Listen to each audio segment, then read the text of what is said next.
आपने अक्सर लोगों को कहते सुना होगा कि मृत्यु के बाद व्यक्ति के साथ कुछ नहीं जाता।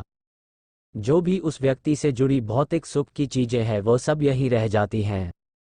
अगर पुराण, वेद और बाकी धर्मग्रंथ को देखा जाए तो उनमें स्पष्ट बताया गया है कि व्यक्ति की मृत्यु के बाद भी कुछ चीजें उसके साथ अगले जन्म तक जाती हैं। कुछ चीजें ऐसी हैं जिनका भुगतान व्यक्ति के अगले जन्म में भी करना पड़ता है। तो आइए जानते हैं ऐसी कौन सी 5 चीजें हैं जो मरने के बाद भी व्यक्ति के साथ जाती हैं। ज्ञान व्यक्ति को भीड़ में सबसे अलग करता है।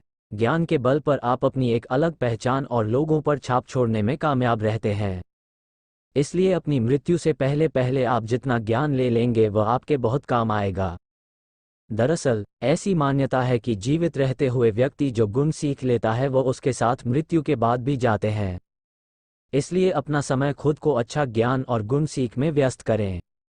श्री गीता में भी इस बात का जिक्र किया गया है कि ज्ञान और दान कभी नष्ट नहीं होता है। धार्मिक ग्रंथों में बताया गया है कि कर्ज कभी भी व्यक्ति का पीछा नहीं छोड़ता। अगर किसी व्यक्ति ने आपका भला किया है तो उसका ये ऋण जैसा ही मौका मिले उतार देना चाहिए। अगर आप किसी का ऋण नहीं उतारते हैं तो उसे जन्म जन्मांतर तक चुकाना पड़ता है, वो कर्ज उतारना पड़ता है। अगले जन्म में वो कर्ज किसी भी रूप में आपको चुकाना पड़ सकता है। साथ अगर आपने किसी को कर्ज दिया है और उस व्यक्ति की मृत्यु कर्ज चुकाने से पहले ही हो जाती है तो आपको भी बार बार जन्म लेना पड़ सकता है। इसलिए ऐसे व्यक्ति को उसकी मृत्यु के साथ ही माफ कर देना आपके लिए उचित रहेगा।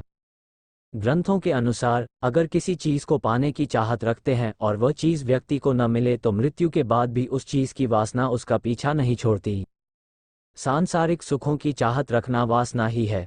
वासना को लेकर विष्णु पुराण में एक कथा भी मौजूद है। राजा भरत को अपने हिरण के बच्चे से बहुत प्यार था।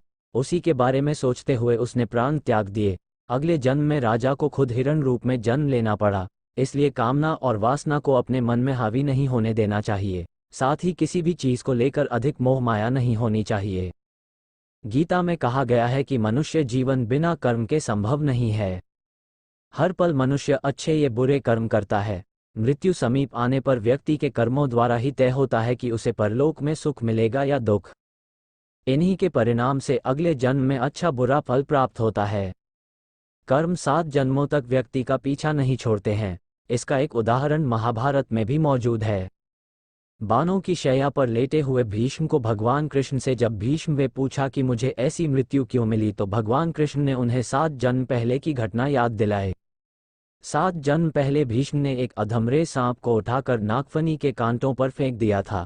कर्म मनुष्य का कभी पीछा नहीं छोड़ते। अपने अक्सर घर के बड़ों से सुना होगा कि दान और परोपकार कभी खाली नहीं जाता है।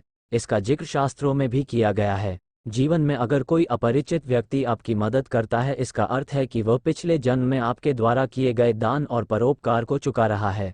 इसलिए दान पुण्य करते रहना चाहिए। यह व्यक्ति की मृत्यु के बाद भी इसके साथ जाते हैं।